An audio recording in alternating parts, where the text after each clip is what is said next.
Now don't forget, the Cape Shore at that time, that was the Cape Shore of Placentia Bay, which went down and ended in St. Mary's Bay around the corner, the next bay around, very far south. It was a dirt road and there was no road out. So it was a cul-de-sac. In other words, the last two communities were Pointlands and Branch. And John Mannion brought me down there and introduced me to a lot of the people.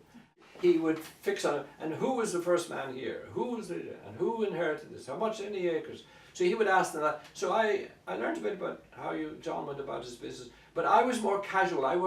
There was no imperative to get a paper done. Right. I simply wanted to meet the people and talk to them. And then of course they had songs and I recorded them singing. I recorded them, well, I would go into a house with my recorder, a 4000 report IC Uher, U-H-E-R, which we always call a Uher, and I'd record them. There was no plan. They would have a time at Roach's house.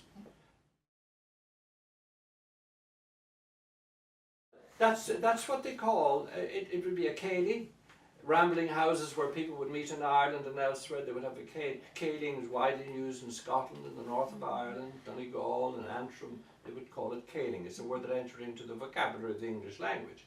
So céiling could mean anything from a sing-song to a chat or a conversation, visiting each other, going in. As people did.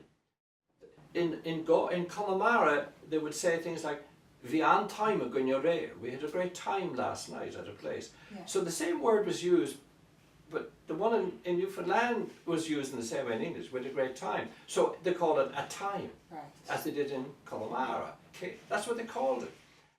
So there would be a time, and eventually I went up and down so many times, people knew when they saw it, the reports would go out that the green comet with Aidan O'Hara in it was heading down the Cape Shore on the dirt road, the cloud of dust, and I never knew this, that the word went out. And only until years later, back in Ireland, years later, a man from Calvin Manning from St. Bride said, "Oh, sure, we knew there was going to be action. There would be music." And but I would also contribute to the singing. And Joyce, when she would come with me occasionally, even with our children, we'd stay down, we would all sing. So it was a song swapping that was going on. I mean, they took a great shine to a song that I sang called "Down by the Liffey Side," written by Paddy Carney, who wrote the Irish national anthem. And then whatever, I don't remember, we would sing anything. And they would call on you to sing, because I don't think the saying was in Cape Shore, but it was a Newfoundland saying that I picked up somewhere: sing a song, hum a tune, do a dance, or leave the room. The people, everyone participated. And they love to tell stories. And then they do a bit of dancing. And they do the branch set. They call it the square set, the branch set. And then eventually I would have private sessions with Caroline Brennan in Shipco, and she would tell me all about herself. And she would say, "Where did you get the song?" Or I'd say, "Where did you get the song?" And she would tell me all about the people who had the song.